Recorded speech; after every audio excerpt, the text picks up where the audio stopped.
Hecho.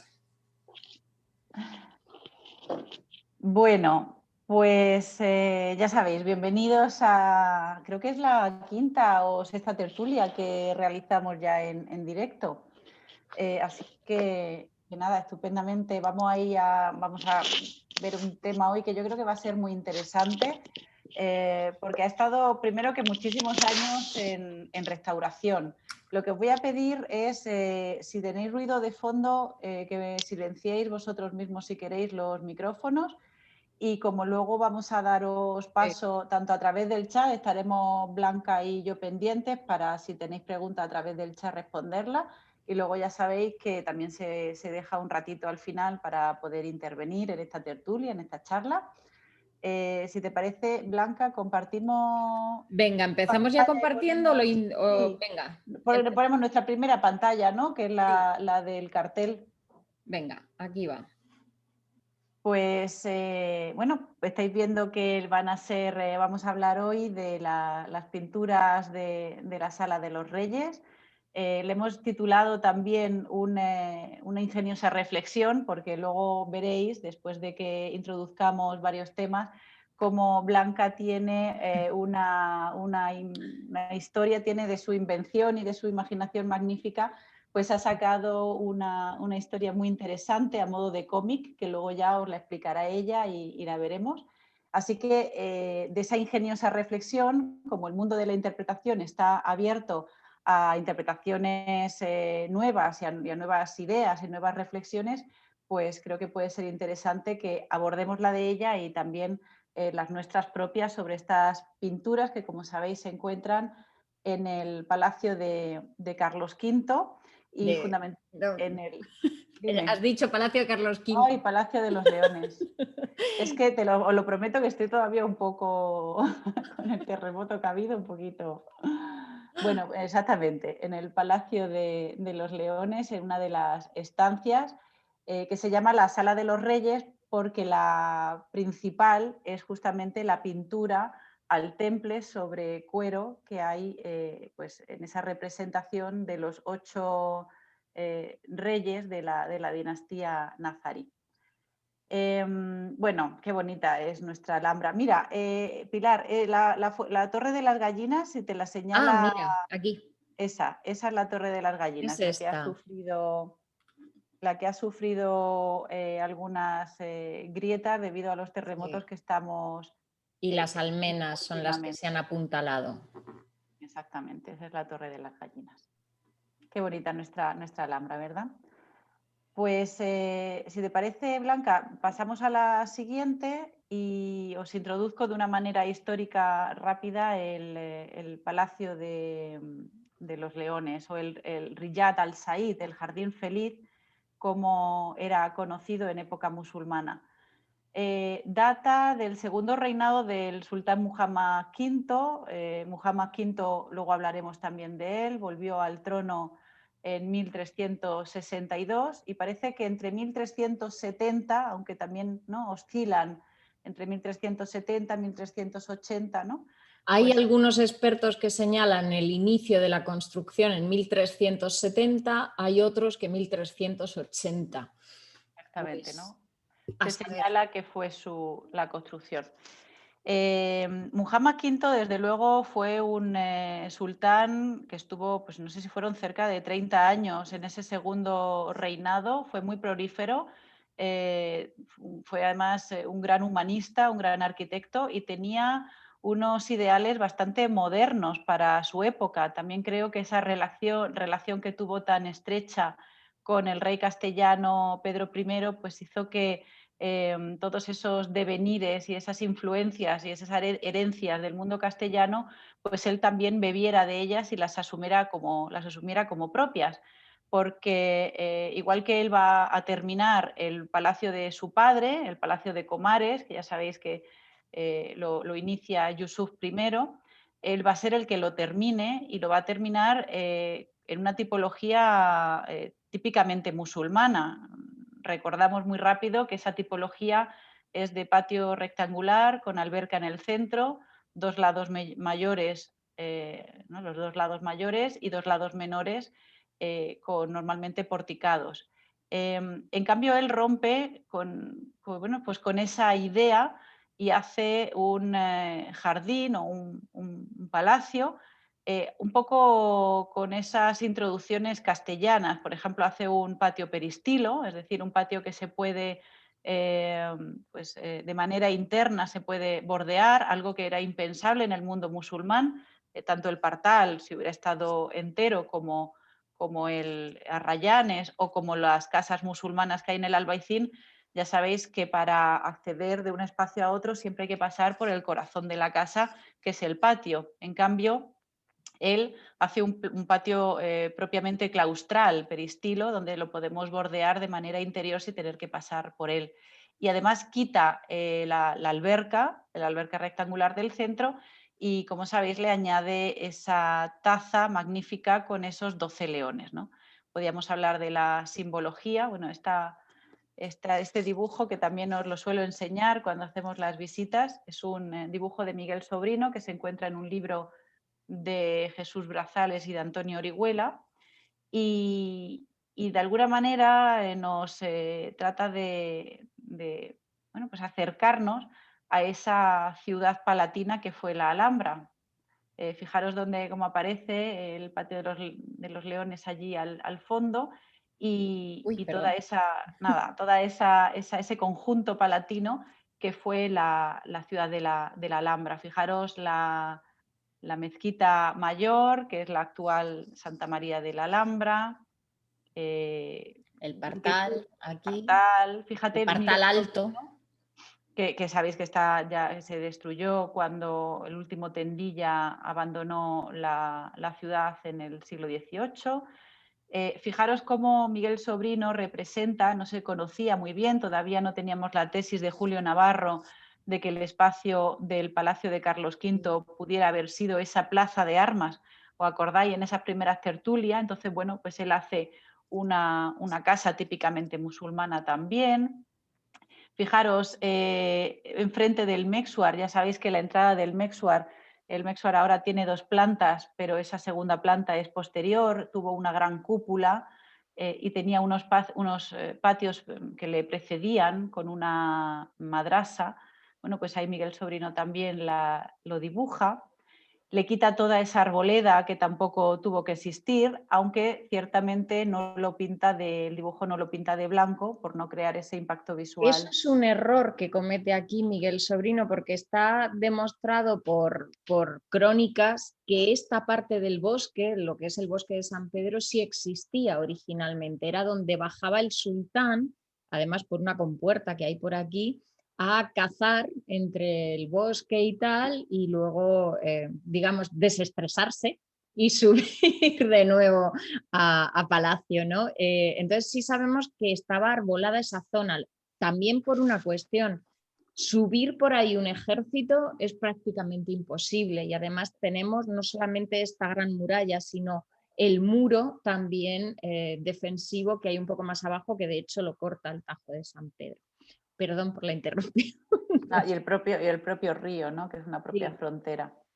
Yo pensaba que el coto de caza blanca era más en la zona del Generalife y la Silla del Moro. No me También, imaginaba que esa zona tan cerca de la Medina y del Albaicín fuera sí, coto de caza. Sería pues un poco también lo peligroso, tiene. O ¿no? sea, la dehesa es zona de ganadería, es zona de caza, es zona de... Pero esa zona era como un lujo de lugar para desestresarse. Nada, un ratillo y volver para no tener que sacar, digamos, irte hasta la dehesa. Pues Ujú. eso sí, aparecen las crónicas así. De hecho, en las imágenes que sacan Hofnagel y Bingaerde aparece el bosque, cosa que no aparece, por ejemplo, en lo que es la continuación de Gomérez, no aparece en esa vaguada.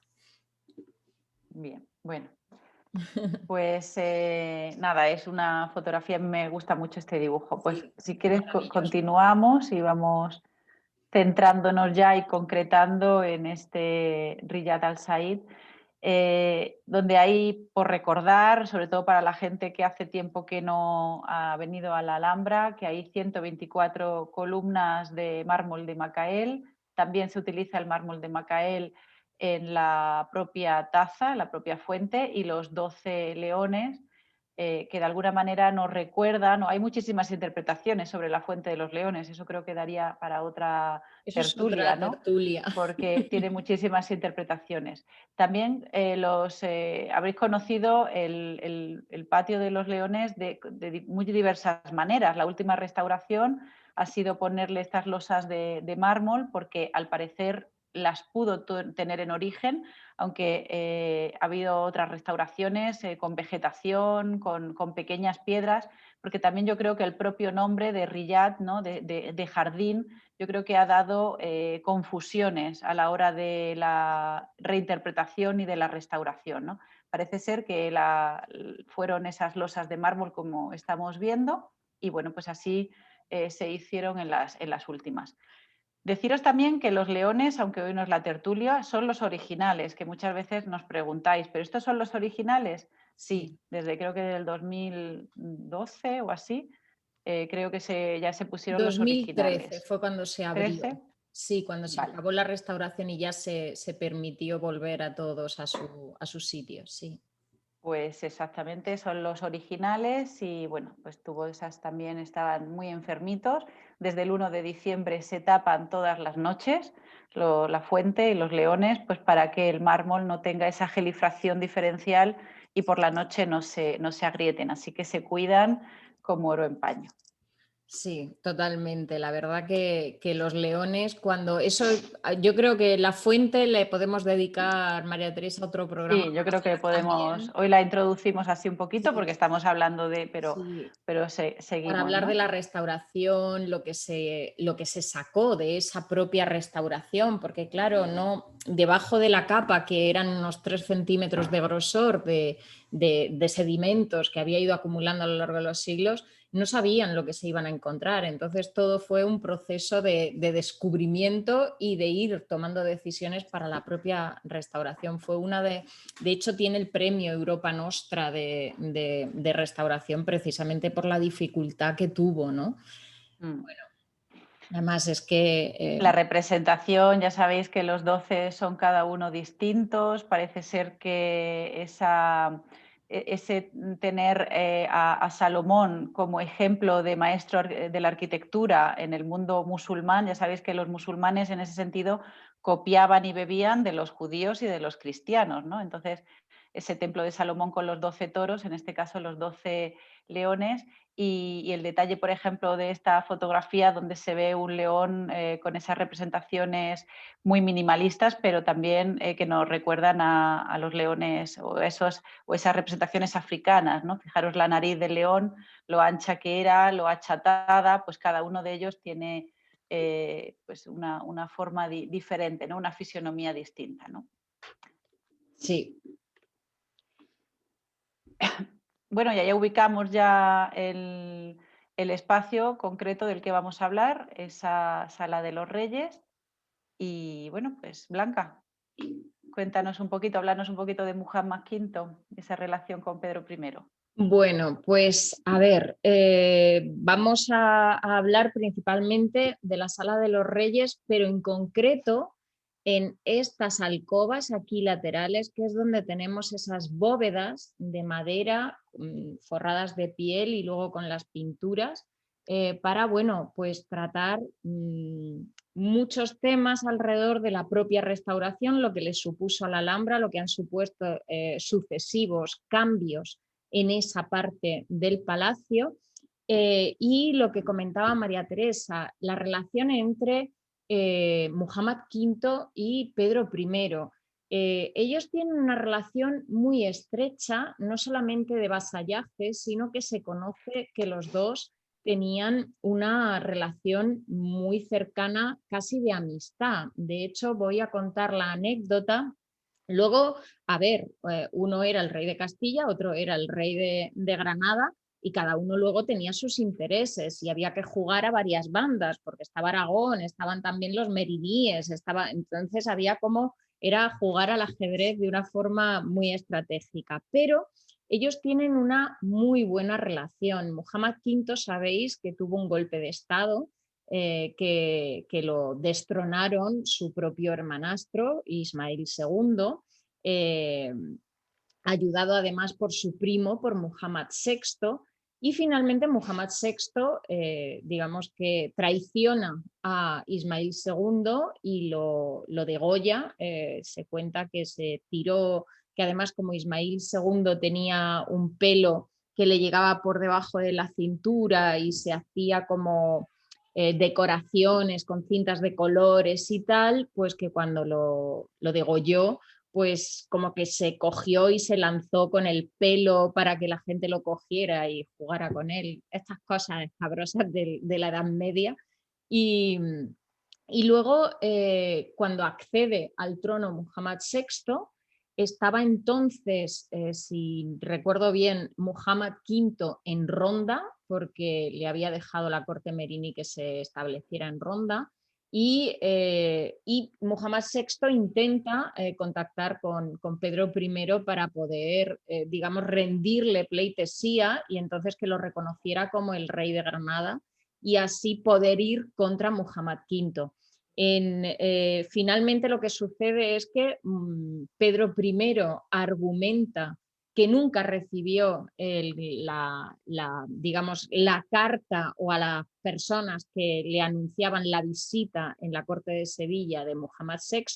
Muhammad VI, su gente decía que sí, pero bueno, la cuestión es que en el momento en el que pasa la frontera, Pedro I arresta, la gente de Pedro I arresta y apresa a Muhammad VI, lo llevan a Tablada, a las afueras de Sevilla, y el propio Pedro I se encargará de alancearlo, de dejar que un caballo lo vaya, digamos, dando vueltas por un pedregal mientras se va desmembrando, es lo que cuentan las crónicas, hasta que finalmente será el propio Pedro I el que le corte la cabeza y se lo mande envuelto en un paño a Muhammad V para decirle que podía volver al trono. Esto en realidad tiene mucha importancia porque imaginaos, o sea, Pedro I claramente no estaba por la labor de coger Granada, o sea, de conquistar en ese momento Granada. Prefirió devolvérselo y que volviera al trono Muhammad V, que ya os digo que hay muchísimos datos que apuntan a que tenían una relación muy buena de amistad. Incluso ya sabéis que el propio Palacio Mudéjar de Pedro I en Sevilla tiene escrito el lema de la Alhambra, el lema de Wallah Ghalibah Illa Allah, de solo Dios es vencedor. Y además, en algunas frases que están escritas en árabe, se nombra allí, en el Palacio Mudéjar, a Pedro I como el sultán Pedro del palacio. Entonces, vemos un poco la proximidad en esto y además, bueno, sabemos que hubo artesanos de la Alhambra que fueron allí a hacer gran parte del trabajo en yeso y otra serie de trabajos. Pero bueno, volviendo a esto, ¿por qué nombramos esa relación de amistad? Porque no sabemos bien ni se sabe bien de dónde son estas pinturas. En primer lugar, yo quería hablar de todo el cambio que se produce en torno a esta parte. A ver, si volvemos al plano de atrás, en el chat, si queréis, voy a activar el chat o si queréis me ponéis también, no sé dónde se me ha puesto el chat, pero bueno, yo, en fin. No tenemos preguntas, ¿eh? Vale, yo por eso tú vas mirando la Yo estoy pendiente, tú tranquila. Vale. Una de las cosas, porque yo participé en la restauración a partir de 2007 de toda esta área, de toda la Sala de los Reyes, incluida la parte de mocárabes, y cuando estábamos empezando a quitar las cubiertas, nos dimos cuenta que todo este ala, todas estas salas, habían sido añadidas después de tener este espacio. Es decir, ¿cómo sabemos eso? Porque no estaban trabadas los ladrillos, es decir, estos ladrillos tenían esta orientación. Lo normal es que cuando tú estás creando otro muro que sale de un muro, tú vayas trabando los ladrillos. En este caso no están trabados, ¿vale? Con lo cual esto significa que se añadió posteriormente toda esta ala que estamos viendo aquí. Bien, esta es la solución que conocemos del Maristán, que tenía también una sala continua de este tipo con otras alcobas, digamos, laterales. Y la solución es, bueno, ya estáis viendo las ventanitas que tiene, esta que sale para poder airear la zona. ¿Recordamos el Maristán que era y dónde está ubicado, por si hay alguien que Sí, no...? perdón, el Maristán es también un hospital de atención hospitalaria que construye Muhammad V en el Albaicín. Está situado justo detrás del Bañuelo, prácticamente detrás, justo debajo de lo que es el convento y el templo de la Concha, para que nos situemos un poco. Y esta es la parte que yo os decía que se añadió, que encontramos que no estaban trabados esos ladrillos, y esta sería la configuración inicial. ¿En qué consiste? Si esta es la sala, digamos, la que nosotros atravesamos andando, y aquí están las bóvedas de piel, pues fijaos, lo que había era una cubierta continua que se aireaba. ¿Qué es lo que sucede? Fijaos, esta es la sala de los reyes en época hispano-musulmana.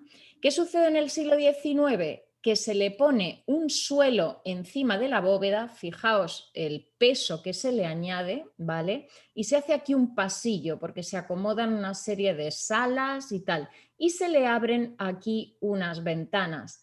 Ya estamos ahogando las bóvedas de piel, las bóvedas de madera, de piel, con lo cual la sequedad de Granada, incluido el no poder ventilarse, lo que hacen es que digamos, las contracciones y las dilataciones que va a tener va a empezar a sufrir mucho. Esto es un cambio que se hace en el 19 por Contreras, pero su hijo, Rafael Contreras, ya hará este otro.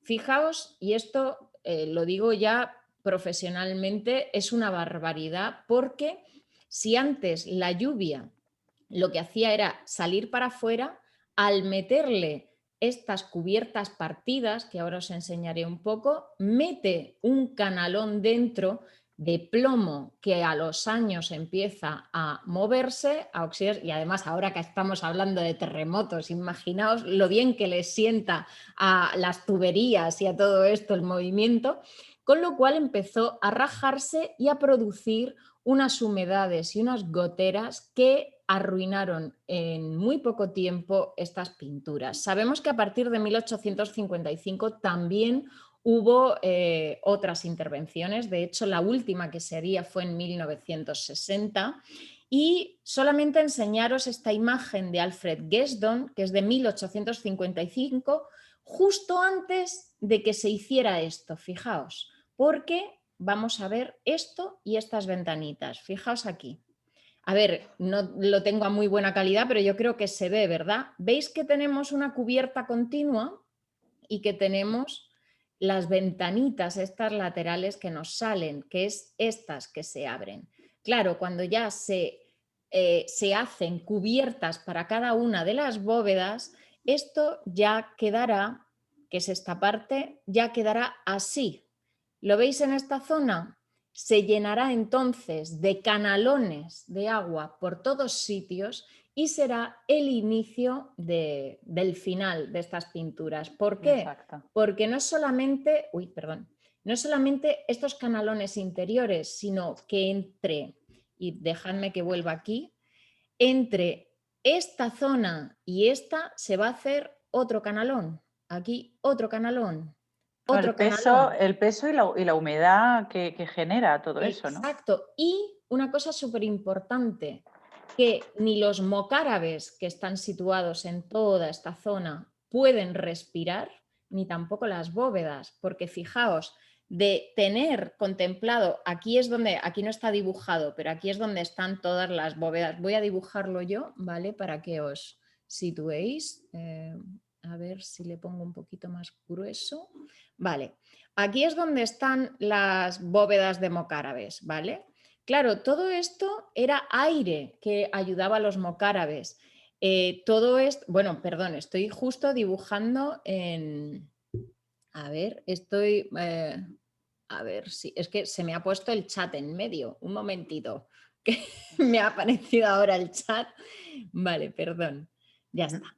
Perdón, que estoy dibujando en la del Maristán. Aquí es donde estaría ¿vale? Aquí es donde estaría las bóvedas de mocárabes. Es decir, Claro, esa galería, ¿no? Esa claro, galería que tiene... eso es. Fijaos todo el aire que le está dando a esas bóvedas para que respire la madera, para que respire.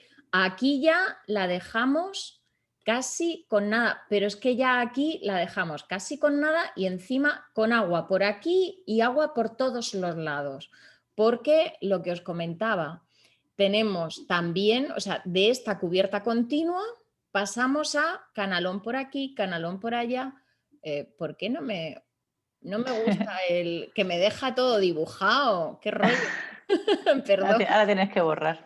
ahora tengo que borrar. Pensaba que se quedaba en la diapositiva, pero bueno, ya está. Bueno, ¿veis? Aquí las volvemos a ver. ¿Veis todas las particiones? Claro, cada sala se parte con una cubierta diferente. Metemos agua, metemos... Este es una de las decisiones peores que se han tomado nunca en la Alhambra y la que empieza a arruinar completamente las pinturas. Bueno, en 1997 se hace un proyecto de intervención en esas pinturas porque, claro, o sea, imaginaos lo que en un siglo y pico se habían deteriorado con el agua cayendo, con todo. En fin, sabéis que esas pinturas han estado cerradas 22 Sí. años. Antes de eso, en realidad casi no se veía nada, solamente era porque había moho, estaba roto, estaba además muy arruinado. Entonces, bueno, Mateo Revilla pone en marcha un estudio de las pinturas sobre cómo restaurarlas que cogerá luego María del Mar cuando fue directora en María del Mar Villafranca y que llevarán a cabo sobre todo Fran Lamolda, que era el jefe de conservación antes, el arquitecto, Elena Correa, que es la jefa de restauración, Ramón Rubio, que es uno de los grandes expertos que hay en la Alhambra sobre yesos, es el mayor experto que hay sobre yesos, y Pedro Salmerón como director del proyecto que se visará y con quien yo trabajé y por eso os puedo contar todo lo que os estoy contando. Y por otra parte, del Instituto Andaluz de Patrimonio, los mejores de cada área, además una gente impresionante, Raniero Baglioni es uno de los mejores expertos en conservación preventiva y además hizo un estudio sobre las pinturas fantástico. Entonces, fijaos la cantidad de gente que empieza a estudiar las pinturas para ver cómo se restauraban. Primer problema que se encuentran, no hay nadie que se atreva a restaurarlas. ¿Por qué? Y ahora lo vamos a ver. Este es el estado en el que se encuentran. A ver, la foto sé que no es muy buena, pero ya estáis viendo muchas de las zonas deterioradas, ¿vale? Ahora vamos a ir viéndolo más de cerca. Y sobre todo porque se empieza a hacer un estudio, fijaos los movimientos y las dilataciones de la madera, fijaos que estos son las rajas de esas maderas que habían ido moviéndose y habían ido rajando pero ¿veis todas las paralelas del entablamento de madera? Bien, fijaos, esto es una foto del año 97 y en solo 10 años, fijaos cómo han aumentado las grietas y los rotos, ¿vale? Porque en 2007 es cuando se empieza la obra, pero fijaos, incluso aquí en los pies, ¿vale? 1997-2007. Fijaos las caras que se encontraron en el momento de empezar, por lo menos, a fijarlas, ¿vale? Fijaos cómo estaba roto por todos los movimientos, el agua, por todo. Además, sobre todo en la bóveda de la derecha, las tablas, yo me imagino que me estáis viendo, ¿verdad, María Sí, Teresa? sí, sí, Aunque te sea en vemos y vemos chiquitito. las... Sí, sí, Vale, sí. Pues las tablas que debían de estar alineadas así, lo que empezó a pasar es que se empezaron a mover y claro, fijaos, ahí estamos viendo 1 metro, hay 2 centímetros en los que se ha metido una tabla hacia adentro y la propia piel se ha tenido que quebrar y doblar porque claro, está pegada a ese entablamento. Fijaos, además, aquí vemos en el ojo esa doble pintura. ¿Por qué?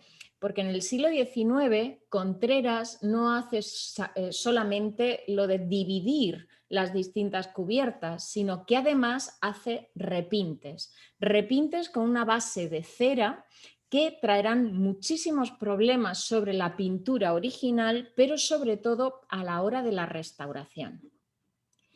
Fijaos, por ejemplo, cómo está esta parte. Esta es o sea, la cara del...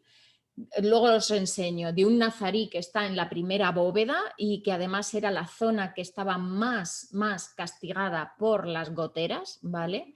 Y fijaos, bueno, la cara de... ¿Y aquí qué se empieza a hacer? Primero se empieza a fijar, ¿veis estas cosas blancas por aquí?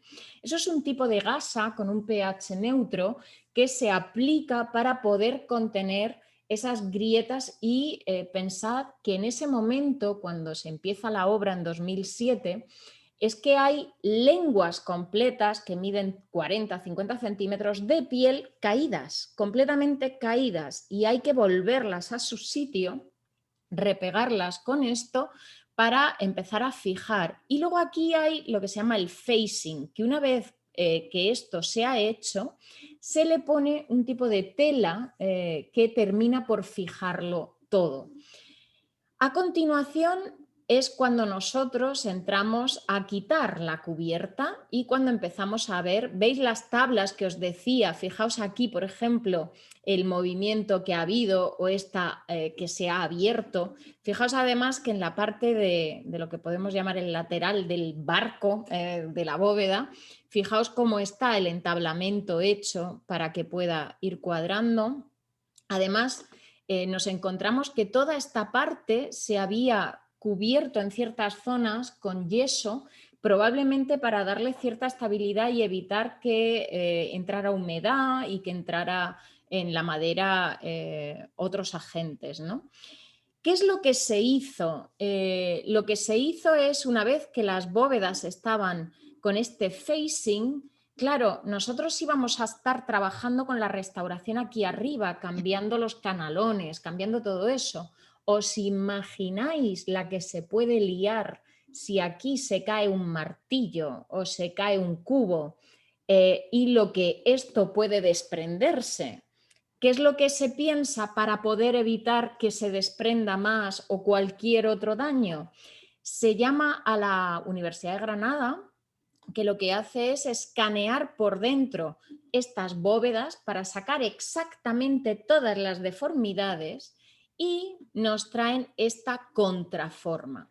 ¿Veis que está dividido en trozos? Tenemos un trozo aquí, otro trozo aquí, está Se como hecho. ensambla, ¿no? Se ensambla a modo de Claro, puzzle, porque ¿no? tú piensas que eso no podía, como hay una zona, hay como un alero de yeso, esto no entraba directamente, había que ir metiéndolo como un puzzle.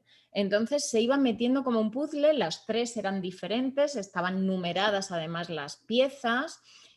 Aquí estáis viendo pues cuando se está colocando, ¿veis? Aquí se pone, este era el aparato que escaneó también la otra parte, fijaos lo que tuvimos que montar de tinglao encima, esto es donde ahora están esas cubiertas que os hemos enseñado antes. Entonces, bueno, pues esto se Ahí colocó. al fondo estás tú. Al fondo estoy yo, esa rubia de fondo soy yo. Y bueno, finalmente se coloca y se empieza ya a trabajar con tranquilidad, pero con muchísimo cuidado en esta parte para poder rehacer las cubiertas por completo, que no voy a entrar a hablar de esa parte porque eso ya sería otra tertulia, porque si no, no sé cuánto me puede llevar, pero bueno. Y sobre la restauración, fijaos, tenemos una primera parte, o sea, aquí tenemos el caballo, que es el 1, el original. Fijaos qué es lo que se hace? Esto es con una técnica de rigatino restaurado. Esto sería con puntillismo, esto sería con tinta plana. Yo creo que no se llega a ver del todo, ¿no, María Teresa? Levemente, si nos fijamos, porque tú no lo dices, pero si no, Pero si no es el difícil, puntillismo, y que es una técnica que se utiliza muchísimo en restauración, y la claro, otra no, no se no llega se a ver. aprecia del todo, no. Lo que se hizo fue un estudio sobre cómo restaurarlo, porque claro, es que había un problemón entre que nadie sabía cómo restaurarlo. Yo sé que Pedro Salmerón, María del Mar, Ramón Rubio, Fran hicieron muchos viajes por el mundo, se fueron a Barcelona, a Barcelona, bueno, en Cataluña, que hay un museo de la piel, para ver si podían traerse algún experto para formar, porque claro, es que los restauradores tienen especialidades y uno se dedica a madera, el otro a yeso, el otro a cuero, el otro, pero Era un tema muy, muy delicado, un tema muy muy delicado. delicado, con distintos tipos de pinturas y teniendo que decidir una cosa. Si tenemos repintes del 19 realizados por Contreras, ¿qué hacemos? Aquí podemos abrir Claro, micros y hablamos un poquito todos. ¿Qué hacemos? ¿Quitamos los repintes del 19? Si quitamos los repintes del 19, que son, podemos decir, un falso histórico, nos hubiéramos quedado con un 15% de esas pinturas. Entonces, se tomó la determinación que muchas veces en una obra, más en arquitectura, lo que se hace es quitar ciertos añadidos sobre todo el 19 y principios del 20, pero en este caso es que si se quitaban, es que se perdía. Y luego era tan complejo con las pinturas de cera que se habían utilizado en el 19, con las anteriores del 14, con otras intervenciones que se habían hecho.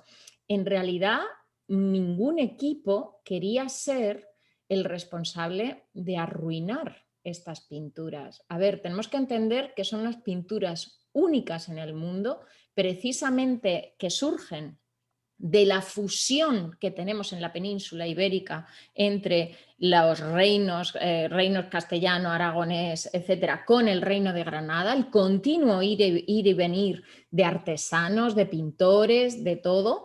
Entonces, claro, pensad que un equipo que se encargue de esta restauración, si le sale bien, van a tener trabajo el resto de su vida, pero como seas el que se cargó las pinturas de la Sala de los Reyes, os podéis imaginar. Entonces, vosotros, por ejemplo, con el tema de los repintes del 19, ¿qué opináis? ¿Se tenían que haber quitado? ¿Está bien que se dejaran?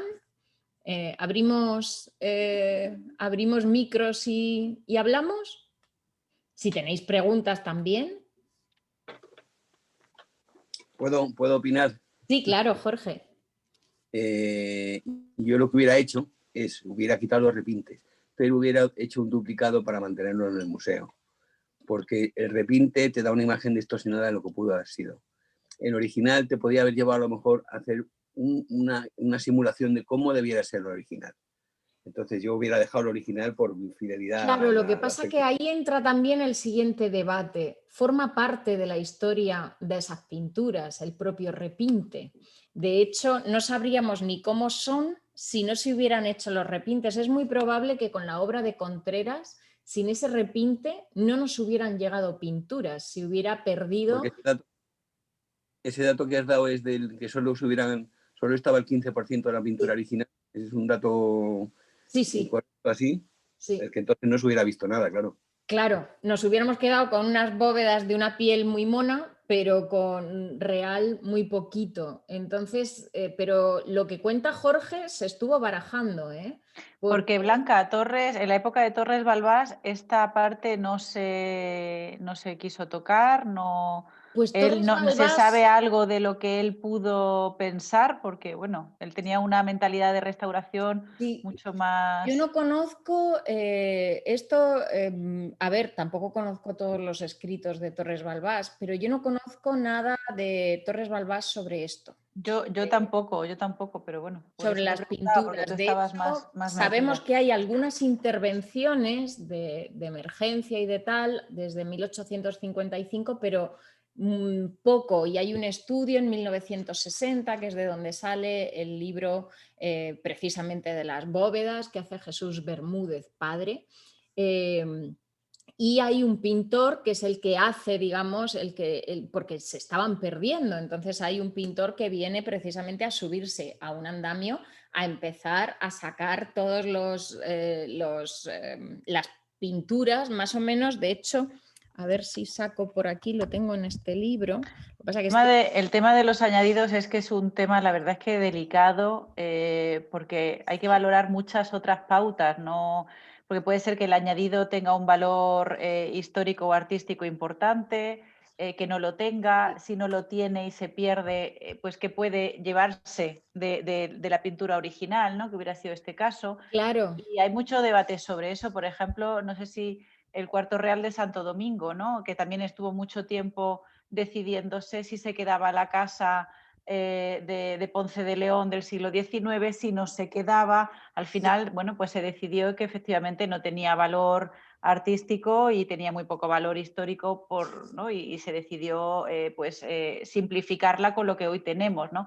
Pero el Carmen de los Mártires, por ejemplo, ¿no? Cuando el general Calderón... ¡Ay, otro terremoto! ¡Ostras! Este ha sido gordo también. Uy, perdonad. Pero gordo, ¿eh? Sí, porque el otro ha sido de 3,8. Este tiene que estar en 4, Este es Este ha sido más importante. Uf. No es que sigue todavía moviéndose. Sí. Pero sabéis que se mueve de izquierda a derecha. Las lámparas en mi casa no se mueven, pero se mueven las paredes de izquierda a derecha.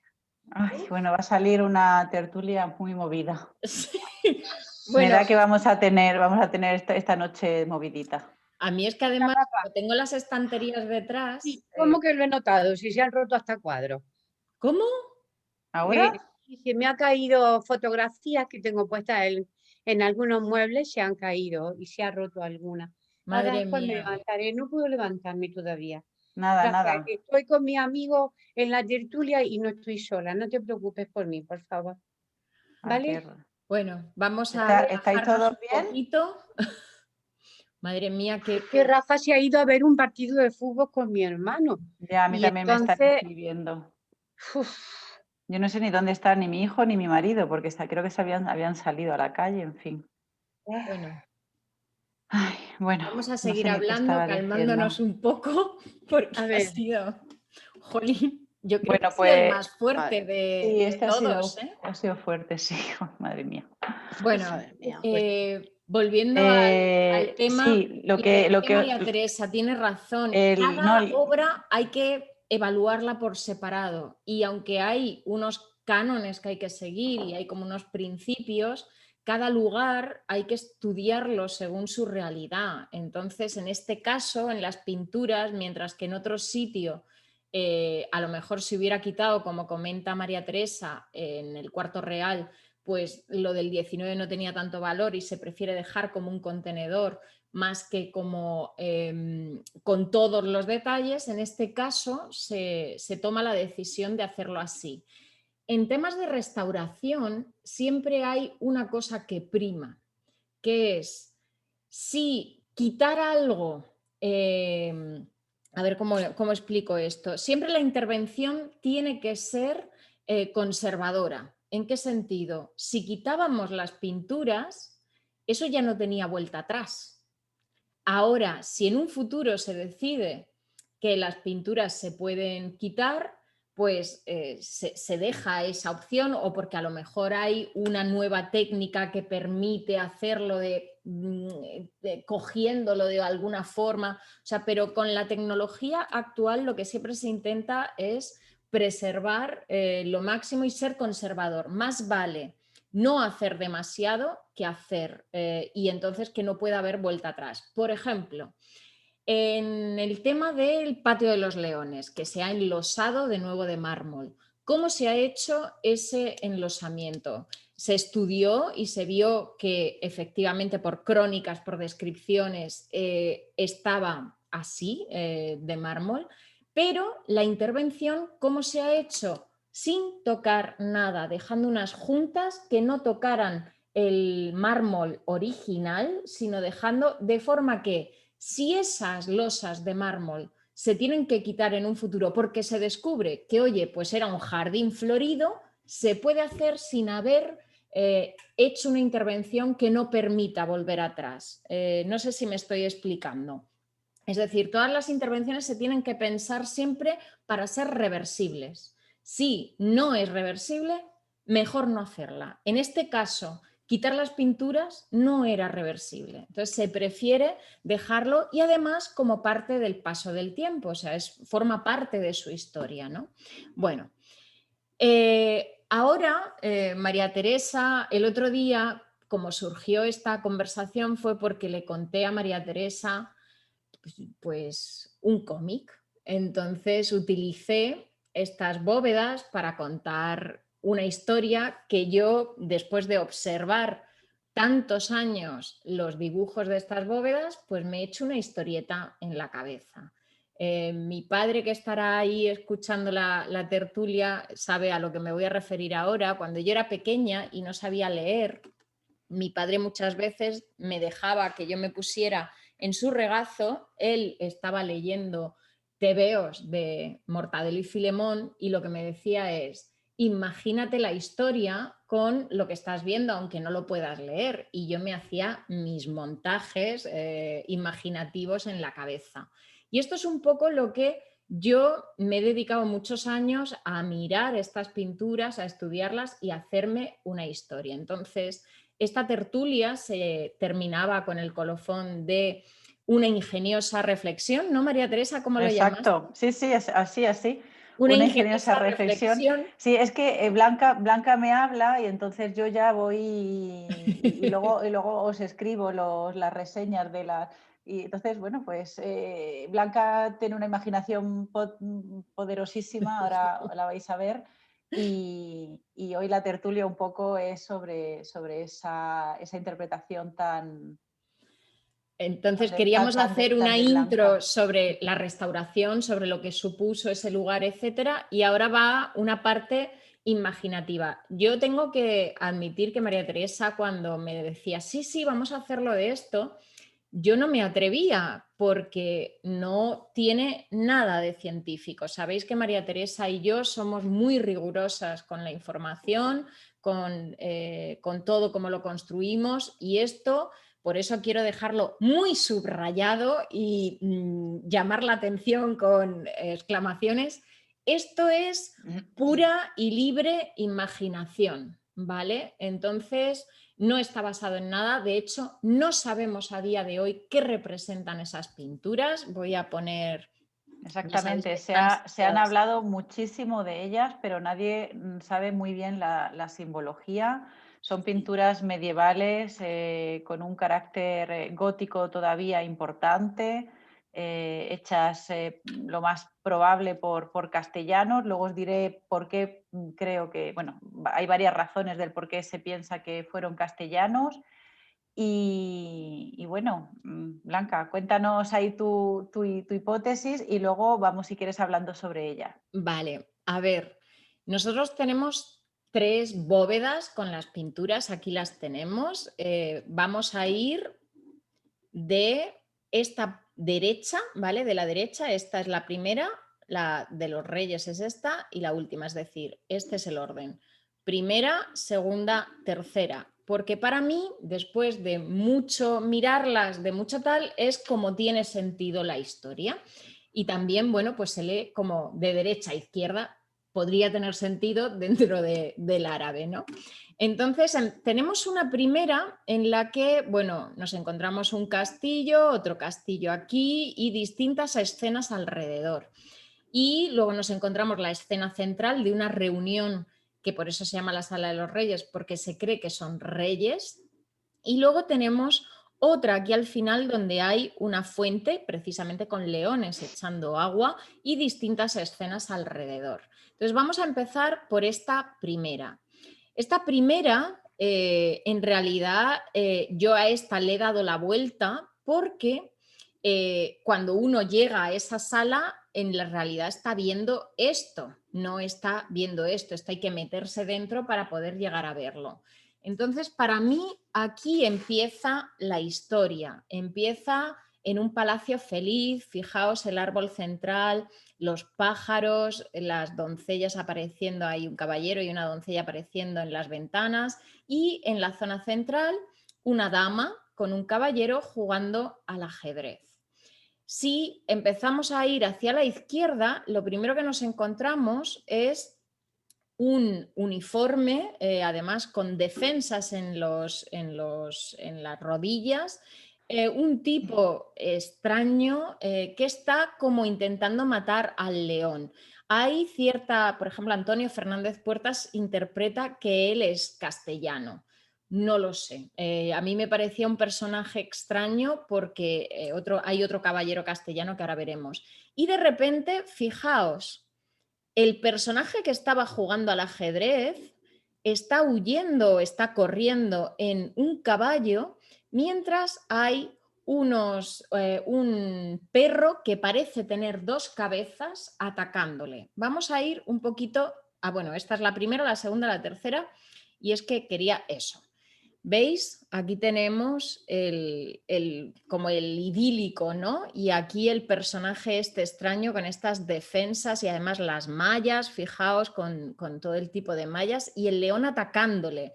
Recordemos que el león es siempre ese símbolo de la realeza, ¿no? Y le está atacando.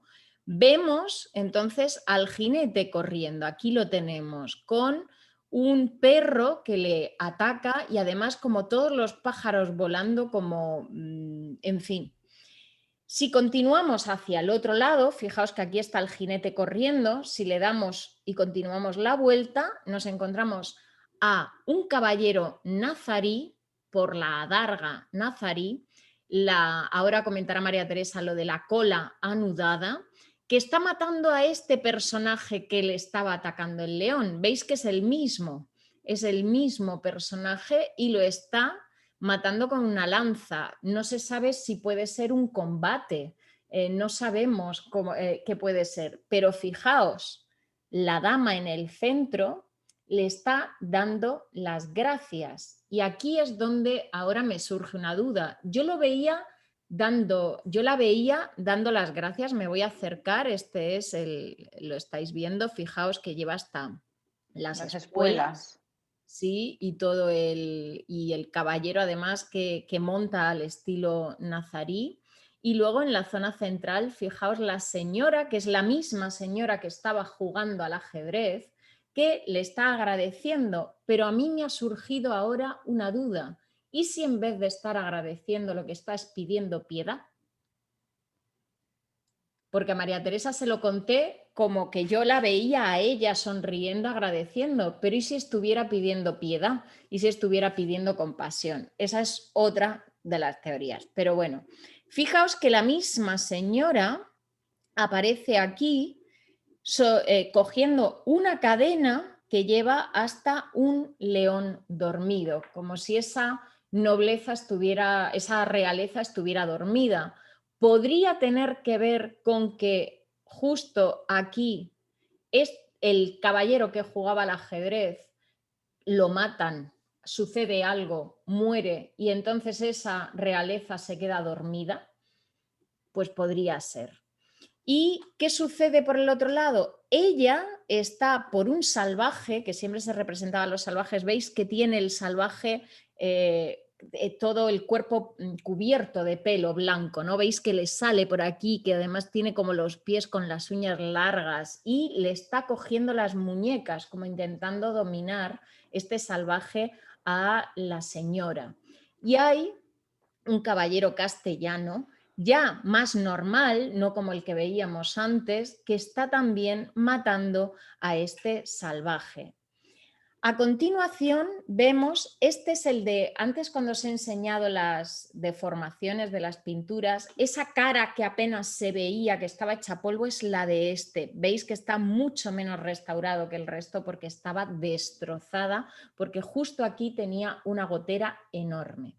Bueno, pues él tiene el traje típico nazarí y fijaos, está cazando un gamo, ¿no? sí, un ciervo. Un ciervo, un gamo. ¿Qué significa? No lo sé. Yo os estoy contando lo que yo veo como si estuviera leyendo un cómic, ¿vale?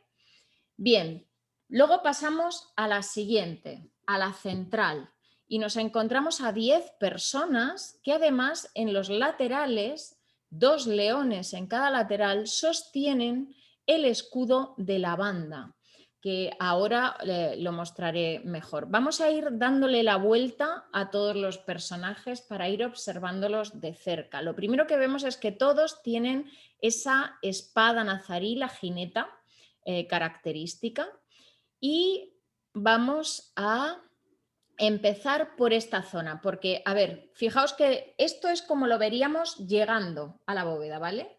Si nos metemos dentro de la bóveda y nos damos la vuelta, aquí tenemos ya a este trío, que es el que vamos a examinar primero. Este trío que examinamos primero, fijaos que el personaje central, primero que está vestido de rojo. Además, bueno, ahí en el estudio que hace Antonio Fernández Puertas, habla que todos estos personajes llevan una garnacha cristiana encima del traje propiamente nazarí. No sé bien a qué se debe ni nada, pero yo os dejo ese dato. Y fijaos que del resto de personajes, el único que no lleva la cabeza tapada y que enseña cuello y pelo es este personaje del centro. Para Antonio Fernández Puertas esto significa que es muy probable que sea Muhammad V, ¿vale? ¿Quién tendríamos al lado? Porque fijaos, es el único personaje que nos mira a nosotros, es el que nos está contando la historia. Es probablemente el visir el que contara la historia. En su momento pudo ser Ibn al-Hatib, también puede ser Ibn Zamrak, dependiendo de, sabéis que Ibn al-Hatib al final lo matan. Bueno, eso sí que necesita otra tertulia, porque eso es de crónica negra. Entonces, eso ya, pero bueno, fijaos que es probable. Y además otra cosa. Otro.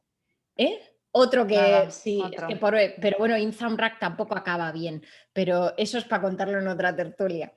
Fijaos que están todos hablando. ¿Veis que tienen la mano en alto? Como si estuvieran todos hablando en charla. Solamente hay 2 que no están haciendo ese gesto. Ahora vamos a estudiar eso.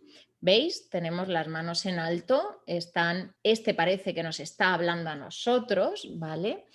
Y continuamos viendo, bueno, pues más detalles. Esto ya es restaurado, ¿vale? Yo creo que se nota la diferencia con las imágenes que os he puesto antes, que estaba entero picado con el pobre cuero hecho polvo, pero aún así, fijaos, pues bueno, que obviamente se han quedado muchas, porque el cuero obviamente se ha restaurado, pero bueno, se quedan ciertas marcas.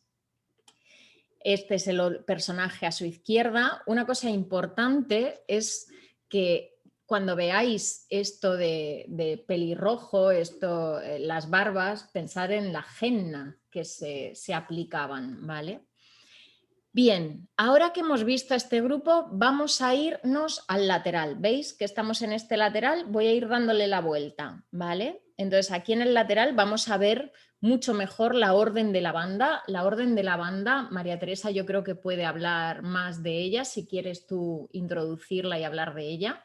Si quieres, como quiero, me gustaría hablar de varias cosas, de las otras y de estas, Pues si quieres, terminas tú con tu Venga. historia para el hilo conductor que no se nos vaya. Venga, Y perfecto. luego yo ya volvemos a ellas y abrimos tertulia, si os parece. Entonces, fijaos que siguen hablando, incluso pues con el dedo, como haciendo alguna determinación, algún tal. Fijaos que debajo de cada uno de los personajes tenemos pequeños escuditos, lo que pasa que ahí se ha perdido mucha información y no sabemos bien qué ponen.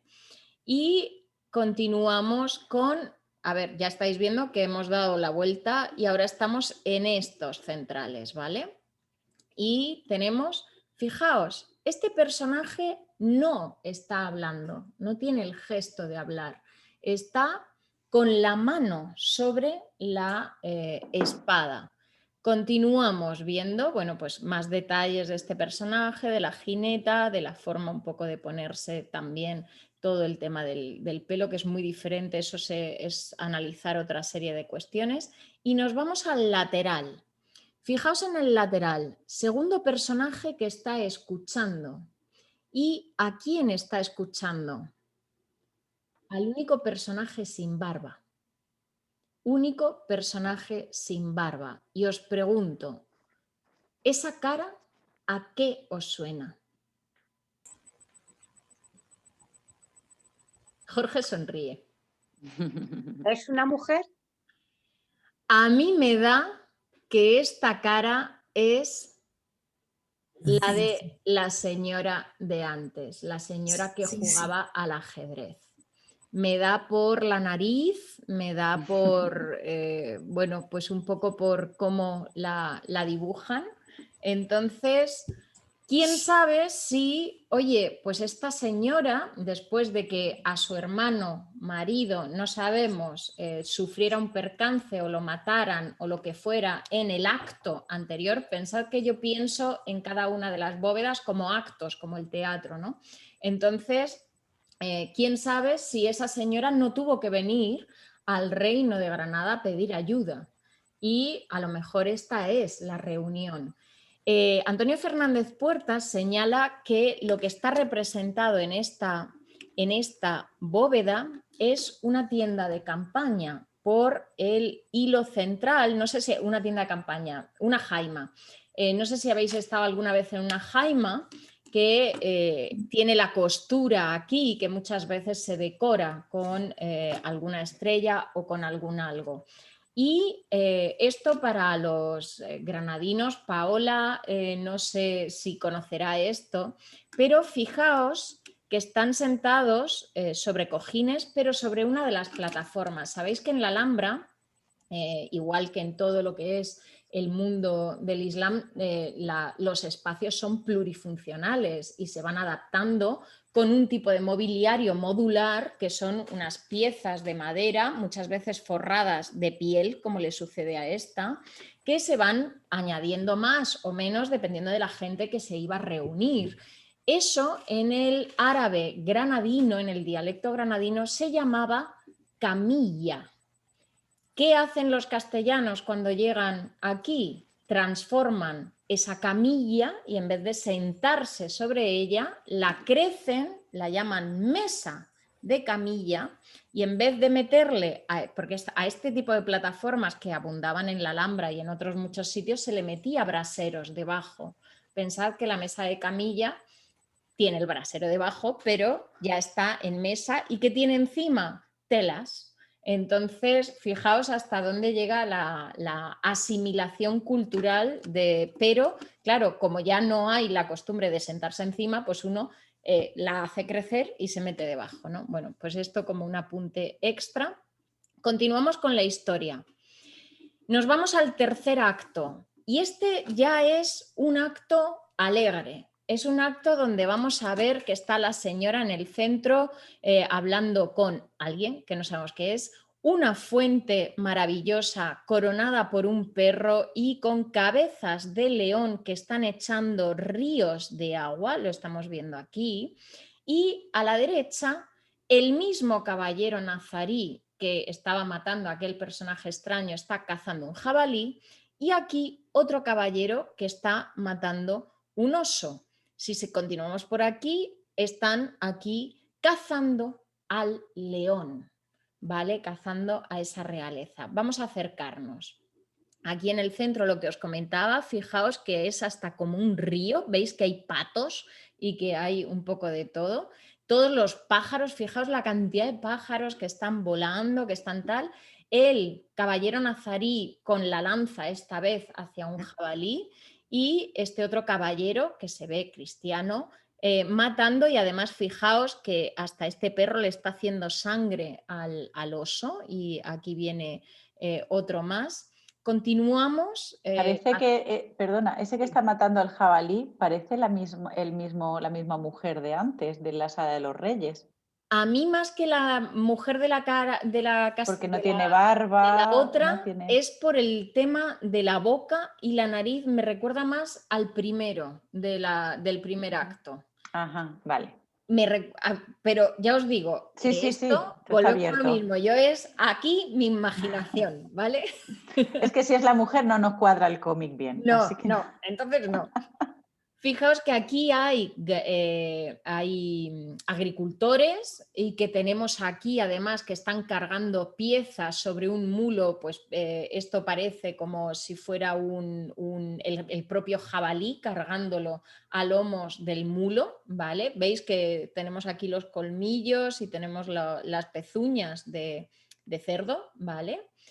Y por el otro lado, fijaos con detalle, pues cómo estamos aquí cazando y lanceando al león. Luego continuamos, le damos la vuelta. Este es otro detalle. Aquí estamos viendo como si estuvieran trabajando. Veis que está cargando el arco, quizá porque van a seguir de caza. Fijaos además, bueno, el tema vegetal es súper interesante aquí. Y si continuamos para este lado, veis que está el caballero que está aquí matando al oso, que está ofreciendo el oso. Vamos a ver que el oso se lo está ofreciendo a la señora, que está además con su sirvienta, y fijaos que en el centro ya tenemos ese castillo que está como más de fiesta, como más de celebración, que se asoman a las ventanas, que aparece aquí una dama, aquí un caballero y esa fuente central con los leones, ¿no? Y al otro lado, la misma señora que está recibiendo de ese grupo de nazaríes el jabalí que estaban cargando en el mulo que veíamos al otro lado. Entonces parece ser que todo salió bien y que todos comieron perdices y todo fue mira, magnífico. vuelve al anterior. Dime. Mira los leones en la imagen de nuestra izquierda, en ese árbol frutal que tiene palomas encima de la dama. Hay Estos leones son encima. monos. Son monos, madre Estos son mía. monos. Fíjate, Fijaos que monos. están cogiendo monos la fruta. Parecía cara de los leones encima de la... Digo, claro, no, monos me cuadra más, sí. Son monos, son monos. Entonces, bueno, es que aquí además sería súper interesante ir identificando las especies. Y fijaros Aparecen que ese pájaros. castillo, en las puertas de abajo, vuelve a tener los escudos Fijaos de aquí. la banda, o sea, que es un castillo castellano, ¿no? No sé si Bueno, has pues terminado, a mí esta es luego mi me gustaría... interpretación libre. Y ahora, María Teresa, tú me dices para dónde me muevo. Pues mira, vete al final porque quiero que os fijéis en unas cuantas cosas y Al ya si os final, ¿dónde? parece... Aquí. Ah, perdón, al principio Al principio, vale. de las imágenes. Voy a deciros para abrir luego ya tertulia y abrimos porque nos quedan unos 15 minutos, entonces por no hacerlo más largo. Bueno, A ver, aquí tenemos sí, la a ver, yo primera. para mí las tres son escenas fundamentalmente de amor, de guerra y de caza. Quitando la del centro, que tenemos un fondo dorado propiamente del gótico, monocromático y propio de la realeza, que se utilizaba mucho en icono bizantino, toda la pintura flamenca que ya conocéis, las otras dos para mí son escenas de noche, porque fijaros el fondo azul, es un azul Muy oscuro. noche, que se dice exactamente, un azul oscuro, es casi negro, sí. casi negro. Las estrellas creando esa espina que le explicaba yo un poco antes a Blanca, ¿no? Para mí es como las espinas del circo romano, ¿verdad? Y es alrededor de esa espina ese cómic, ¿no? Esas escenas que realmente no tienen un sentido lógico y no tienen un marco, no están separadas tan solo por figuras como los árboles, solo un poco las que separan las escenas, pero todas giran alrededor de esa espina que es ese espacio estrellado, ¿no? Por lo tanto, para mí, que son escenas oníricas, pero cuando uno duerme, normalmente sueña con escenas, o sea, no sueña normalmente que está dormido, ¿no? Sino que sueña con cosas que hace. A veces no tienen sentido, ¿no? Ese es el surrealismo luego que va a llevar en su máxima expresión Dalí, por ejemplo, ¿no? Entonces, para mí que es un poco esto, ¿no? Son escenas oníricas, un poco surrealistas, y que cuando uno sueña realmente está viendo escenas que están pues en vivo y en directo. Además, en Grecia el pájaro es un ave, o sea, es un animal, es una representación que está asociado a lo onírico. Y aquí vemos constantemente pájaros, fijaros, por los árboles, pero en el escudo del hombre del caballo blanco, ahí no lo va a aparecer. No, esa no Espera, se ve. aquí, un momento. Ahí. Tiene incluso el propio escudo, tiene pájaros, fijaros, ¿no? Luego también me parece muy interesante que veáis que para mi gusto el león en realidad está esbozando una sonrisa. Se dice que los leones nunca duermen. De hecho, parece ser que es verdad, que el león siempre está como en ese duerme vela. Recordáis, si por ejemplo recordamos los sepulcros en la capilla real de los Reyes Católicos y de Juana y de Felipe, los que aparecen en los pies velando ese sueño son leones. León en él y leona en ella. Por lo tanto, ese sinónimo de la realeza, que es el león, parece que está dormido, pero está sonriendo, o sea, que está ahí, ¿no? Esbozando esa Latente. sonrisa. Y en esta no se aprecia, pero en las visitas mías os he enseñado que ese león, y como no se aprecian aquí, no sé si tenemos otra imagen en la que se ve mejor, las uñas del león son de color azul. Y es muy interesante ver el color azul de las uñas del león. Aquí yo desde luego... Se ve no, muy poco, ¿no? Y aquí se ve un poquito más. sí, se ve Aquí se ve un poquito más. Está asociado para mí, esto es otra interpretación, con la gema semipreciosa, que es lapislázuli. Lapislázuli venía de Oriente, era súper apreciada, era carísima, era más cara que el oro y estaba, de hecho, se ha descubierto muchísima lapislázuli en la Alhambra, ¿no? Esos tonos azules que todavía hoy se han mantenido después de tanto tiempo, ¿no? Entonces, esa gema, ese color de lapislázuli, que es de la realeza, como digo, algo carísimo más que el oro, asociado al león, pues creo que tiene mucho que ver con lo que ha dicho Blanca, ¿no? De ese sinónimo de la realeza. Luego también en este mundo onírico tenemos algunos caballos que me gustaría ver si consigues sacar algunos caballos, porque quiero que os fijéis que tiene un nudo, muchos caballos tienen un nudo en la cola. Aquí. ¿Veis que muchos de los caballos sí, aparecen no con todos, un nudo? No pero todos, exactamente. Algunos sí. Muchos de ellos. El nudo en la cola parece ser que era para cuando el caballo iba a guerrear, iba a batallar, pues que no molestara a los caballos que venían detrás con la cola y con las crines y también para no levantar polvo. Pero también, y esto en el Museo de Nápoles, el Museo de Arqueología de Nápoles, cuando tú cazabas a un león, y hay una escultura allí en el museo que yo me fijé, cuando cazabas a un león y te cogías la piel del león, que era lo importante, recordar a Hércules cuando mata al león, se le ataba al león un nudo en la cola, ¿no? Era una manera de he sometido al león, he cazado al león y la piel del león me la quedo y de alguna manera pues esa manera de testificar esa victoria frente a ese animal salvaje y tan lleno de dignidad es hacerle un nudo en la cola. Bueno, pues fijaros, y además es que parece ser que los caballos hispano-musulmanes, el caballo árabe que tiene fama, igual que el caballo cartujano, los que eran de pura raza también se les hacía nudos en las colas. Bueno, pues ahí tenéis otro nudo en la cola. Las adargas de los escudos y bueno, pues no sé, vamos a pasar a otra, a ver si recuerdo, creo que en la principal de la Sala de los Reyes, explicaros que justamente el escudo que vemos aquí de la banda es el escudo con los colores perfectos castellanos. Por eso sabemos, aparte de que habéis visto las escenas, que son escenas muy castellanas, con mujeres doncellas cristianas, sin velo en el pelo, el que hayan pintado estos escudos con ese color gul, con ese color rojo y con esa banda dorada, nos indica que eran personas que conocían bien el escudo de la banda, porque eso es justamente los colores. Si nos vamos a la fachada del Palacio de Comares, donde hay representaciones con la banda lisa, sin esa gáliba que decía antes Blanca, ¿no? Sin ese lema de solo Alá es vencedor, los colores están mal, a ver, no es el color del escudo castellano, ¿no? Porque aparecían la banda dorada, pero el fondo del escudo era en azul. El fondo gul con banda dorada, es el propio de los castellanos. Por tanto, nos dicen que son pintores que conocían bien el escudo. Y son leones tenantes los que están agarrándolos.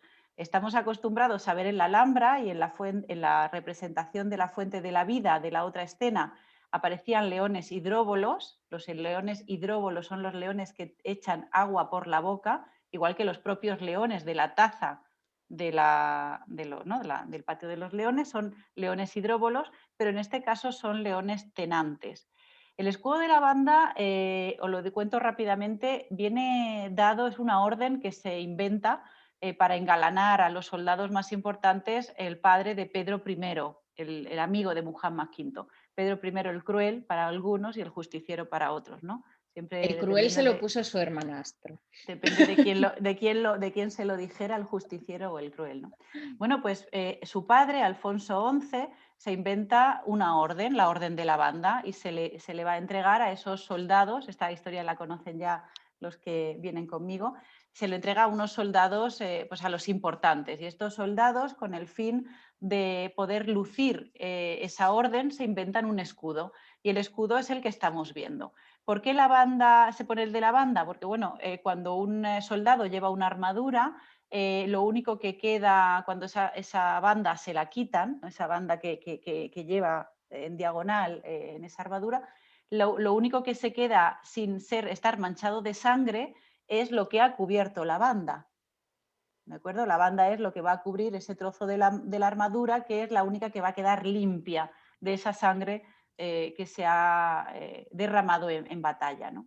Por lo tanto, estos soldados que tienen esa orden quieren lucirla con este escudo. Este escudo, por tanto, va a ser seguido, tanto la orden como el escudo, por Pedro I, pero por Juan también, Juan I de Castilla, el padre de Isabel, incluso por la propia Isabel y Fernando, y eso lo podemos ver en la Capilla Real.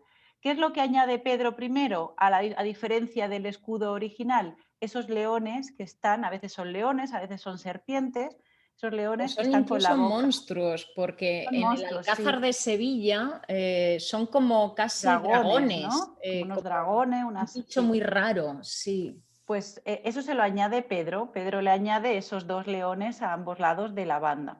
Cuando Pedro I se lo regala a Muhammad V, se lo da como vasallo de Castilla y como amigo personal de él. Hay que recordar que la Orden de la Banda era laica, por eso también Muhammad V puede pertenecer.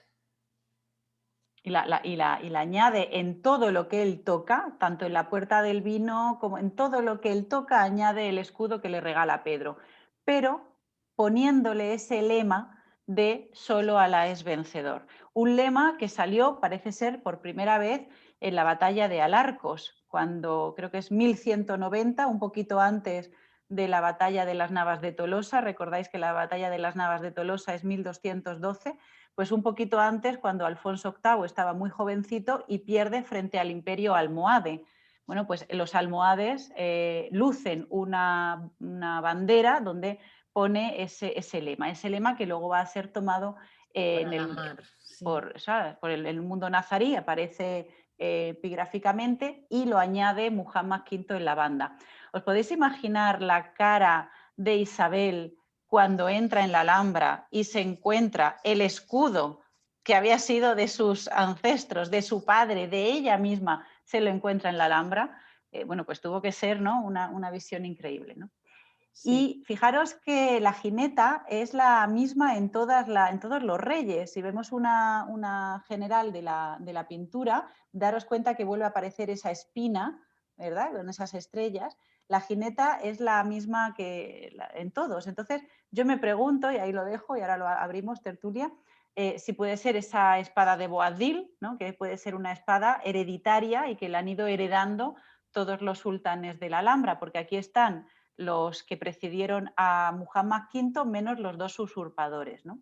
Pero fijaros también en la vestimenta, que esto sería casi una tesis doctoral, como por qué algunos llevan ese cuello que se abre en 2 y otros, en cambio, es el propio turbante el que se ata al cuello, ¿no? y gira por la parte del hombro. En cambio, bueno, pues ahí sería curioso ver cuál era esa vestimenta, ¿no? Si esa Hay un especie de estudio, corbata... hay ¿lo un hay ya? estudio hecho sobre la vestimenta de 1980 de una No lo mujer sabía. que se llamaba, un segundo, a ver si lo encuentro, que se llamaba Carmen,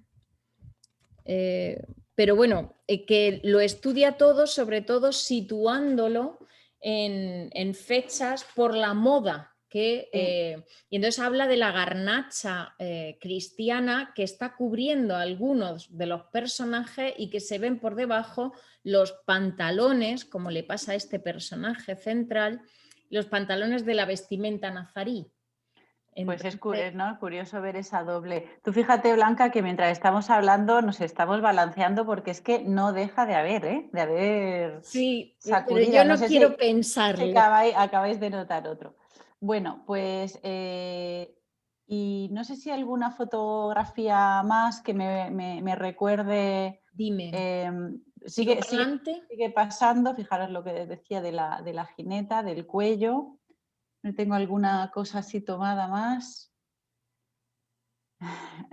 Bueno, aquí fijaros otra vez los leones estos hidróbolos, ¿no? Muy curioso el perro, ¿no? El perro en la parte, no sé, una cosa extrañísima. El Y luego perro como además es muy curioso, muy porque curioso. hay un poema de un italiano que viene con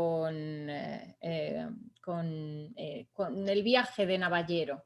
Y en ese poema, que se ha descubierto hace muy poquito, habla que la fuente de los leones de nuestra, la de la Alhambra, estaba coronada por un ave de bronce, un águila de bronce, que incluso tenía un mecanismo hidráulico y que el sultán sabía qué boca de qué león tapar para cambiar ese mecanismo hidráulico y que todo el agua se fuera hacia arriba, hacia el águila, y el águila empezara como un autómata a moverse mientras iba dando vueltas.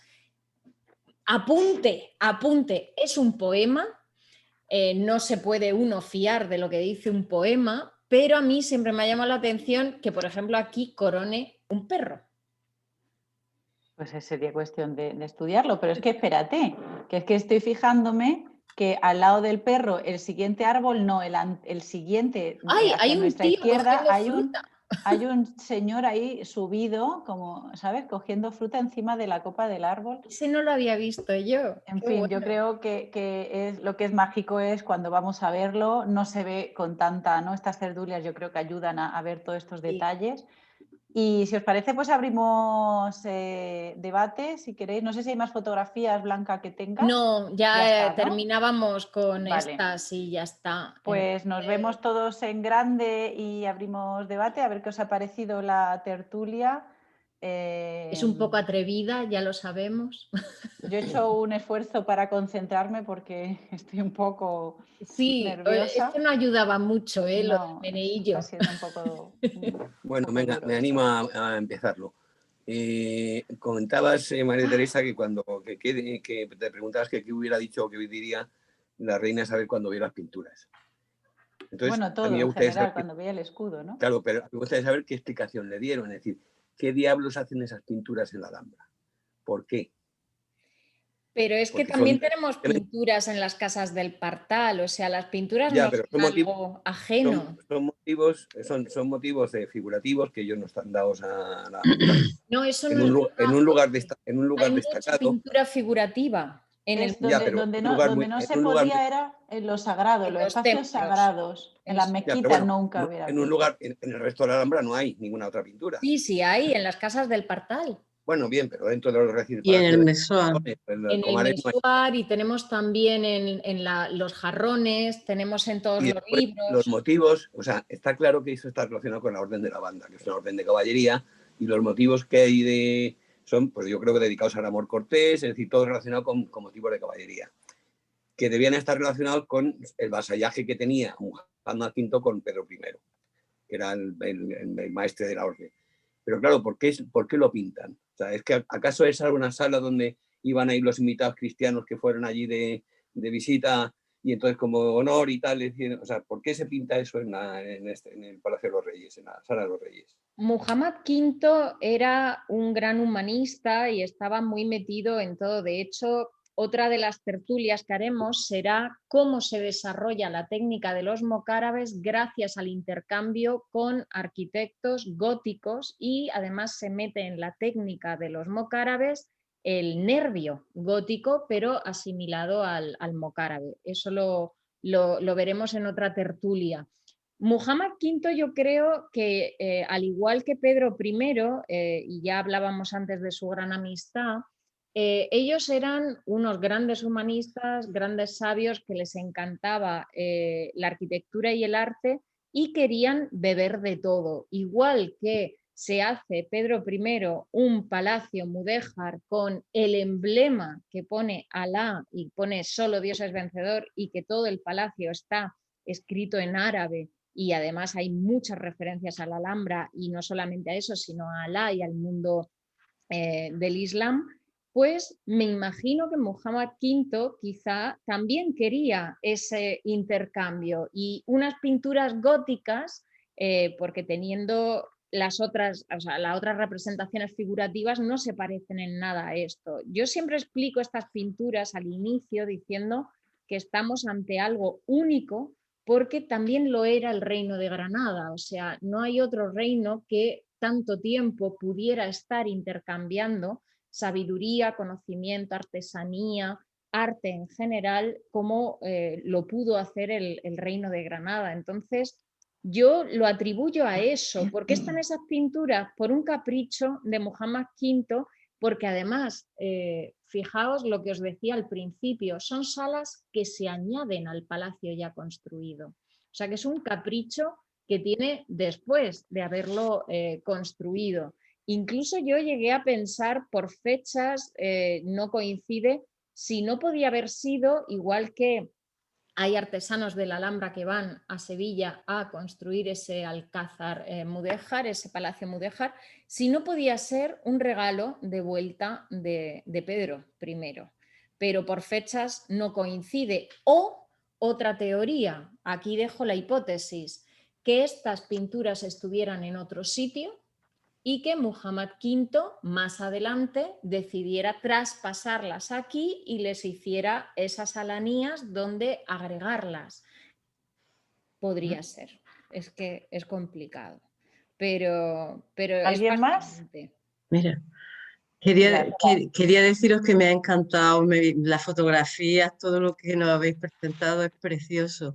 Mira, yo quería comentar que en una revista que me compré, la tengo desde hace ya algún tiempo, pero lo podéis mirar también en internet, hay una teoría de Juan Carlos Ruiz Souza donde él habla que tal vez el patio de los leones o el palacio del Jardín Feliz lo concibe como si fuera una especie de espacio dedicado al conocimiento, como digamos, como los espacios dedicados a las madrazas. Y él dice que, por ejemplo, en la pintura que habéis descrito muy bien de la sala central, él piensa que no son los 10 primeros reyes de la dinastía nazarí, sino que eran sabios, amigos de Muhammad V. De alguna manera vosotros lo habéis ido diciendo, ¿no? Ese carácter del rey, que era un gran humanista, las relaciones que había de intercambio con Pedro. Y yo creo que también lo que habéis dicho de que el reino nazarí no era tampoco como una cultura aislada, el tópico que a veces se nos ha vendido. Sí. Yo recuerdo, no sé en dónde vi una vez, unos angelillos que tenían unos trajes en donde había escritura cúfica que adornaba el traje de los ángeles. Y también, por ejemplo, se han descubierto a veces cosas como clérigos cristianos que estaban enterrados con unas vestiduras que la tela, pues posiblemente estuviera hecha aquí en Granada y tiene su decoración con la escritura, árabe. Es decir, que no eran tampoco mundos tan cerrados. Y la idea esa de que este hombre llega a decir que la que sería como una especie de madraza, por eso es muy distinto de los palacios, del típico palacio musulmán, como es por ejemplo el palacio de Arrayanes, ¿no? Es decir, es una disposición totalmente, hay un guiño, de alguna manera lo has dicho también, Teresa, a la cultura monástica, cómo nos recuerdan el claustro, ¿no? Las bóvedas tan especiales que hay, también que tienen que ver tanto con las matemáticas, con la geometría, pueden ir en ese sentido de que fuera un espacio, lo que se llamaba un majlis, un espacio dedicado a donde él se reunía. Además, los príncipes y los soberanos necesitaban a veces legitimarse de cara a su pueblo y entonces convocar a la gente que podía tener mucho conocimiento. Incluso llega a decir que tal vez Muhammad V estuviera enterrado en un primer momento en la sala de Abencerraje, porque estaba muy cerca de la Rauda. Vamos, no sé, yo por ejemplo he Lo leído veo muy atrevido. Fernández Puertas no lo suscribe en absoluto, he leído también, lo busqué, pero yo lo quiero decir como un Sí, como detalle que lo he una leído, reflexión. que es interesante y ya está, ¿no? Que no es que yo lo piense eso, ni yo digo lo que yo he leído, ¿no? También Muy bien. porque algún día si vosotros que sabéis más podéis, no sé. Bueno, también os invito que si hay temas que os Claro, apetezca, nos lo oye, dejéis. porque a veces nosotras tenemos tantas cosas que no sabemos qué otra cosa ofreceros, ¿no? Pero bueno, espero que Yo para vayamos mí increciendo. Yo Palacio le de voy los a hacer Leones. una foto y te la voy a mandar, Teresa. Vale. Vale, Pilar. Yo el Palacio de los Leones para mí es un reto intelectual que se pone Muhammad V, no solamente por el vuelco que da a al propio estilo, a la propia configuración de palacio, sino además por la impresionante aportación que hace con los mocárabes. Ya os digo que eso entraremos otro día a hablarlo porque es muy largo, pero el que los mocárabes pasaran de ser pechinas decorativas a ser estructuras en sí mismas autoportantes es lo que hace Muhammad V ahí, con un montón de pruebas y errores, porque la Sala de los Reyes tiene bóvedas muy mal hechas, porque estaban probando, estaban aprendiendo. Entonces, para mí, el Palacio de los Leones es el hobby de Muhammad V. Y de hecho, tengo aquí, que se me había olvidado leerlo, María Teresa, Ibn al-Jatib, hay un momento en el que en una cásida de la Nufada, que es una obra que él hace, critica a Muhammad V y hay 3 versos que dicen: y tú, mi señor, abandonas el trabajo por la carga de andamios y sogas, acarreos de yeso y de ladrillo cocido que se suceden unos a otros, y cargas de losas de piedra sobre carros, en una casa real, afligida y desierta, allá frente al enemigo que nos daña y abate. Entonces, es una crítica a, oye, Muhammad V, tú estás subido a un andamio todo el santo día, aquí metido en tu gran obra, que es como tu Escorial, y, oye, ¿dónde están los asuntos de Estado, no? Es lo que parece decir Ibn al-Jatib en este verso. Bueno, ¿alguien más? Ángela, a mí me gustaría saber también, como compañera Sí, y guía, si también si te hemos aportado algo. pues sí, la verdad es que sí. Bueno, sobre todo muchísimas gracias. La verdad que sí, las pinturas son un enigma en sí. La verdad es que con esta explicación me habéis hecho ver cosas que yo no había visto nunca. También lo que es el enigma, lo que tú apuntas, Blanca, yo siempre barajo más la hipótesis esta de que fuera un regalo de Sí. Pedro I de Castilla. Y bueno, pues excepcional, la verdad que muy bien. También aprovecho porque me tengo que ir, ¿vale? Entonces ya aprovecho para intervenir, para Venga, irme, Ángela, ¿vale? un saludo. Y encantada de participar en otras cosillas de estas, la verdad que me ha gustado muchísimo. Nos Cuando alegramos quieras. un montón, Ángela. Hemos Nos visto vemos la por la Alhambra, aunque Alhambra. sea de Nos vemos sí, por ya la mismo a ver si Alhambra. volvemos ya. Que... Y dar Pilar, las O sea, gracias hasta a luego, todos Ángela. hasta Pilar. por luego, vuestra gracias. compañía, porque mientras que los movimientos que hemos tenido, la verdad es que estar sola me he sentido muy acompañada con todos. Pues qué bien, Pilar. Aunque algunos estéis en la lejanía. Pues Gracias. mal. Hasta la próxima. Hasta la Gracias, próxima. Pilar. Bien. ¿Ya está? ¿Todo el mundo ya no? No, Estupendo. Pues yo quería entonces... fue en daros la Santa, sí, enhorabuena, cuéntanos. sí. Daros la Gracias. enhorabuena, ha sido estupendo, súper divertido. Da gusto desde tan lejos poder disfrutar con la añoranza que tenemos de poder visitar la Alhambra. Y da gusto hablar con gente que sabe, que ha leído, que entiende, aunque sea Ruiz Sousa, con el cual ya no estoy en absoluto de acuerdo, pero por lo menos encontrar gente que ha leído cosas que tú has leído también y poder discutir con ellos es maravilloso. Bueno, Es maravilloso. de eso se Tenéis, trata, de la abrir... única pega es que yo hasta ahora, hoy he podido, pero normalmente no voy a poder. Bueno, también Y habíamos lo pensado voy a ver en... Sí, lo voy a algún ver día seguramente. Cambiarlo a un domingo. también, yo también haré la Sí, del sí. sentido Es del que yo arte, los las haré los jueves a esta domingos. hora me viene muy mal, pero Sí, ha habido voy a gente hacer que nos lo lo ha posible pedido, por un estar con sábado por la vosotros. tarde, Sí, domingo, bueno, cuando podáis. Muy intentaremos. bien, muy bonito todo, muy interesante también, Pilar, tu aportación de cosas que es verdad que están saliendo continuamente cosas de la Alhambra que no leemos. Deberíamos tener un repositorio donde se pusiera todo lo que está saliendo nuevo porque hay que estar al día. Sí. Y lo mismo que surge una teoría de este señor, pues surge la teoría que la rebate y bueno, y luego toda la parte de nuevos descubrimientos arqueológicos, científicos, que sé, súper interesante.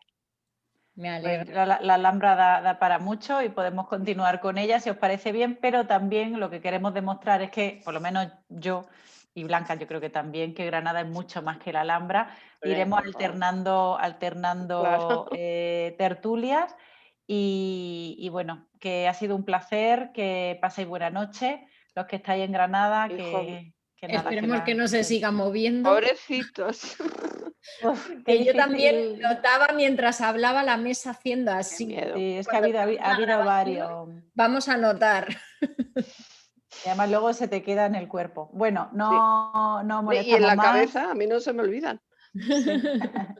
Y muchas gracias a los que estáis en Madrid, muchas gracias a los de Sí. siempre por participar y por enriquecer esto. Y nada, un placer. Nos vemos dentro de 15 días. Bueno, el Igualmente, un domingo abrazo que a todos. viene ya Eso, mañana. pero María Teresa, di lo tuyo, claro. Bueno, nada, el domingo saldrá el nuevo proyecto, ya estaré yo un poco sola, voy a ver si rompo el hielo del sentido del arte y os tengo un cuadro muy chulo preparado, que al final un cuadro da otras millones de cosas, pero bueno, intentaremos sintetizarlo y al final lo que se trata es, pues esto, tener este ambiente, compartir, enriquecernos, sumar y enseñaros a que interpretéis la obra de arte en ese proyecto nuevo que se llama El sentido del arte. Así que el domingo día 7 de febrero, si Dios quiere, pondremos esa charla, ese webinar, que yo he aprendido esa palabra ahora, ese seminario web, y iremos alternando las tertulias entre los jueves y los domingos para que también pueda venir gente. Pero ya sabéis que luego os la mandamos grabada. ¿Vale? Muy bien. Un Buenas abrazo. noches. Adiós a todos. Fenomenal, muchas gracias. Adiós. Muchas gracias.